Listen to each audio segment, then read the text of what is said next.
और चलिए सीधे रुक करते हैं ब्रज का सीएम, क्योंकि क्या कह रहे हैं सुनते हैं।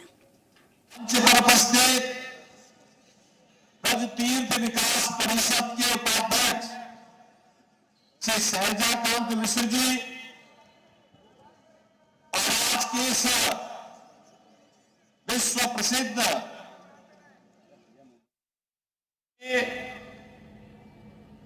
मंच पर उपस्थित ब्रज तीर्थ विकास परिषद के उपाध्यक्ष श्री शैलजाकांत मिश्र जी और आज के इस विश्व प्रसिद्ध होली के अवसर पर रंगोत्सव 2025 कार्यक्रम के शुभारंभ के अवसर पर बरसाना की इस पावन भूमि पर उपस्थित मेरे सभी ब्रजभूमि और देश और दुनिया से आए हुए सभी उपस्थित बहनों और भाइयों, आप सबको इस भूमि पर आगमन पर मैं स्वागत करते हुए होली की हृदय से बधाई देता हूं, रंगोत्सव की बधाई देता हूं। पूरे प्रदेशवासियों को और देशवासियों को होली की मंगलमय शुभकामनाएं भी व्यक्त करता हूं। इस समारोह में आने के ठीक पूर्व मैंने बरसाना में राधा रानी के महल में जाकर के उनके श्री चरणों में माथा टेकने का काम किया है।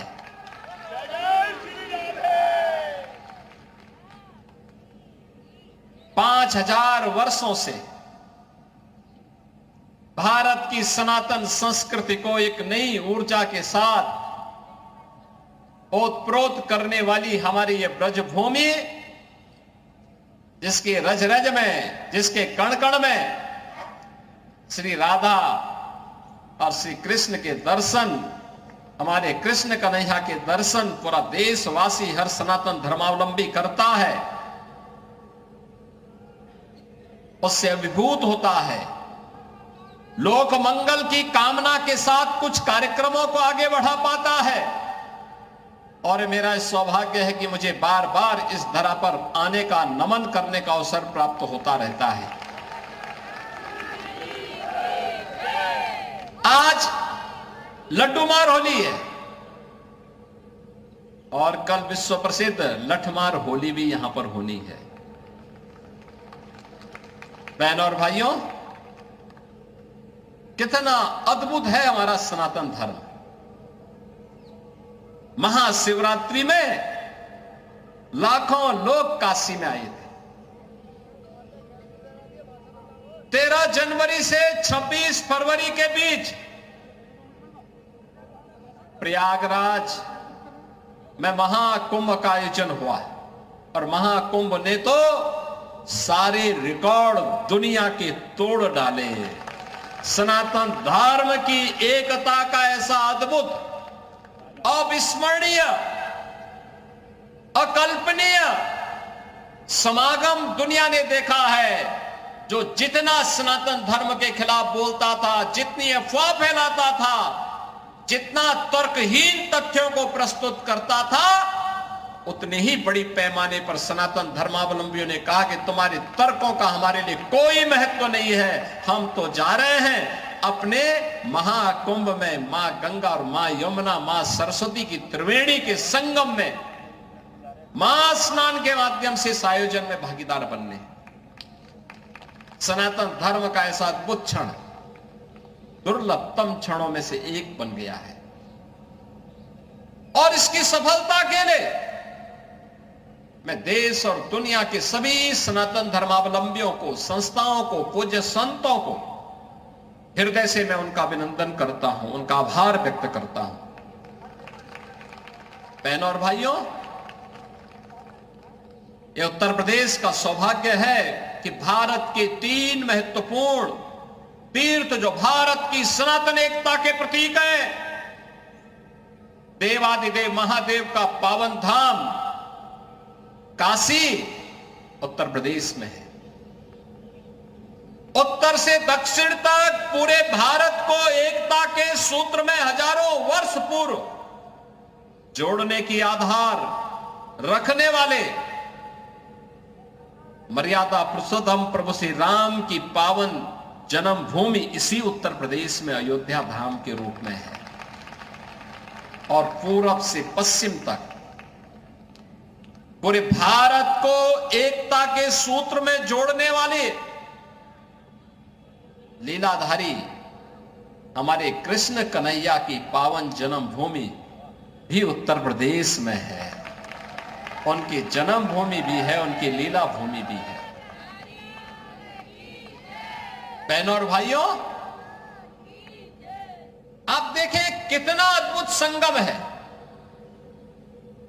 और ये हमारा सौभाग्य है कि प्रधानमंत्री मोदी जी के नेतृत्व में आदरणीय प्रधानमंत्री जी ने 2014 में आने के बाद विरासत और विकास की जिस नई परंपरा को भारतवासियों को प्रदान किया, जिसका परिणाम अब महाकुंभ कैसे भव्य आयोजन के रूप में हमें देखने को मिले,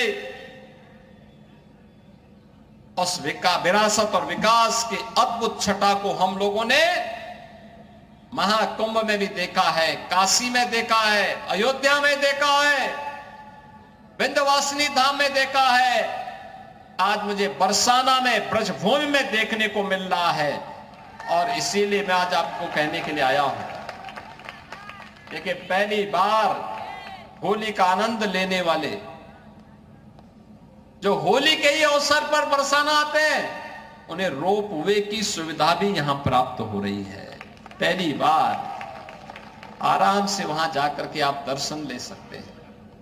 ऐसे ही अन्य तमाम विकास की योजनाओं के साथ हमने पहले जोड़ा है। 100 करोड़ की योजनाएं अभी हमारी चल रही हैं। और आज तो मैं आपको ये आश्वस्त करने के लिए आया हूं, चौधरी साहब ने जो बात यहां पे कही है, आदरणीय प्रधानमंत्री जी के नेतृत्व मार्गदर्शन में काशी की कायाकल्प हुई है। अयोध्या में प्रभु राम लला के 500 वर्षों के बाद विराजमान होने के अवसर पर अयोध्या को त्रेता युग की तरह फिर से सुंदरतम नगरियों में से एक बनाने का काम किया है। और अब जब महाकुंभ प्रयागराज के कार्यक्रम को सकुशल संपन्न करने के बाद अब हमें फुर्सत मिली है। यद्यपि यहां कार्य पहले प्रारंभ हो गए थे, लेकिन इस बार हमने बजट में विशेष प्रावधान कर दिया है। और आप आश्वस्त रहिए, बस आप आशीर्वाद देते रहिए, इंतजार करिए। जैसे अयोध्या आज सुंदरतम नगरी बन गई है, हमारा प्रयागराज सचमुच तीर्थों का राजा बनकर के चमकता हुआ दिखाई दे रहा है। दीप्यमान सूर्य की रूप में पूरी दुनिया को दिखाई दे रहा है। महाकुंभ की सफलता उसका एक उदाहरण है। जैसे काशी की कायाकल्प हुई है, अब तो बारी इसी ब्रजभूमि की है। मथुरा, वृंदावन, बरसाना, गोकुल, नंदगांव, गोवर्धन, बलदेव, ये सभी पे विकास के लिए पैसे की कोई सीमा नहीं। मैंने पहले भी कहा, विकास की इन योजनाओं को आगे बढ़ाने के लिए मैंने कहा, होली के अवसर पर राधा रानी के श्री चरणों में इससे बड़ा निवेदन करने का अवसर दूसरा नहीं मिलने वाला है कि मैं होली के अवसर पर, क्योंकि इस समय उनका आशीर्वाद विशेष रूप से इस भूमि को प्राप्त होता है। और इसीलिए इस अवसर पर मैं उनके चरणों में, श्री चरणों में अपने सभी माननीय जनप्रतिनिधियों के साथ पूज्य संतों के सानिध्य में निवेदन कर लूं और इस बात के लिए आश्वस्त कर लूं कि उनकी कृपा बनी रहे। यहां का विकास होगा, पूरा विकास होगा। जैसे अयोध्या में, जैसे प्रयागराज में, जैसे काशी में, जैसे मां विंध्यवासिनी धाम में आपको दिखाई दे रहा है, यही हर विकास के कार्य यहां पर इसी रूप में आगे बढ़ेंगे। और अब तो जो हमारे पूज्य संतों की चिंता हुआ करती थी कि यमुना मैया के बारे में भी तो कुछ होना चाहिए। और बहनों और भाइयों, मैं आज आप सबसे कहने के लिए आया हूं, मैं आप सबसे कहने के लिए आया हूं कि यमुना मैया अब तो दिल्ली में भी राम भक्तों की सरकार आ गई है आदरणीय प्रधानमंत्री जी के नेतृत्व में। तो ये मान करके चलिए कि यमुना मैया भी अब मां गंगा की तर्ज पर अविरल और निर्मल होकर के फिर से 5000 वर्ष पुरानी स्मृतियों को जब हमारे कृष्ण कन्हैया यमुना मैया की गोद में वहां पर अपने बाल बालों के साथ जब वहां पर डुबकी लगाया करते थे, वह दृश्य फिर से हमें इस भूमि पर देखने को मिलेगा।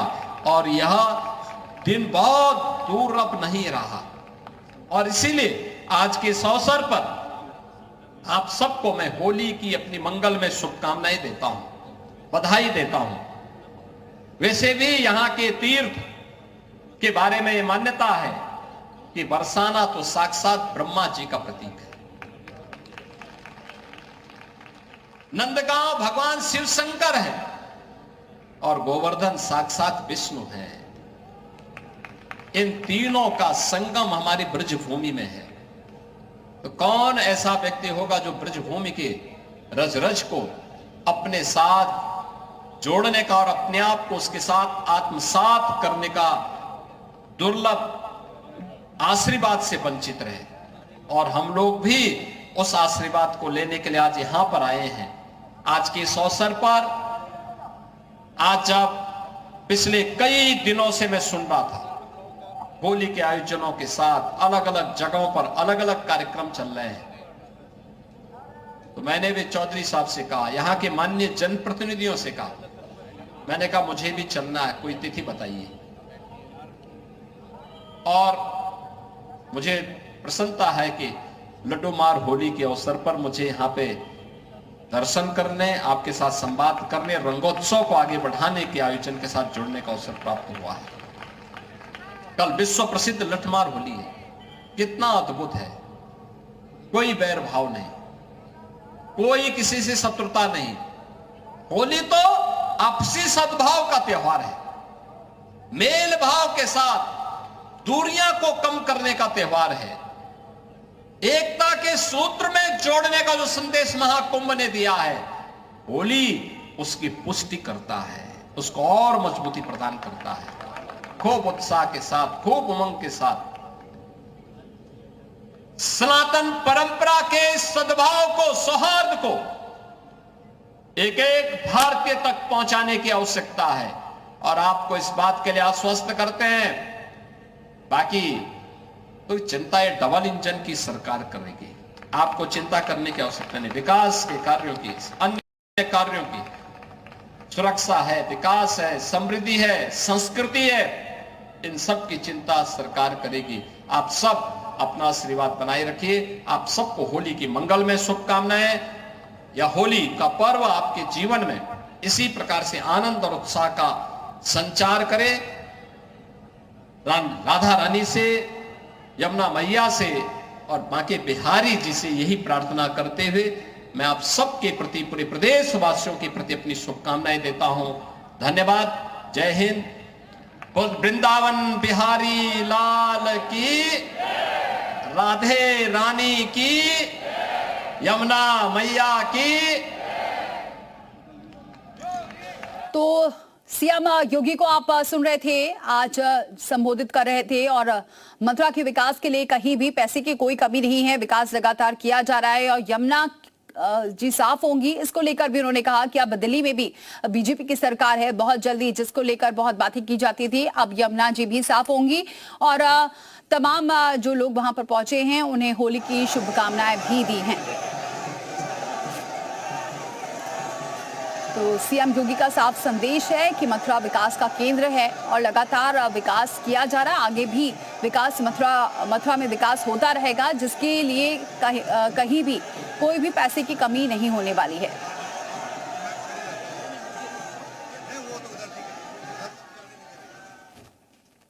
तो सीएम योगी ने आज जनता को संबोधित किया, इससे पहले भी उन्होंने लोगों को होली की शुभकामनाएं दी थी।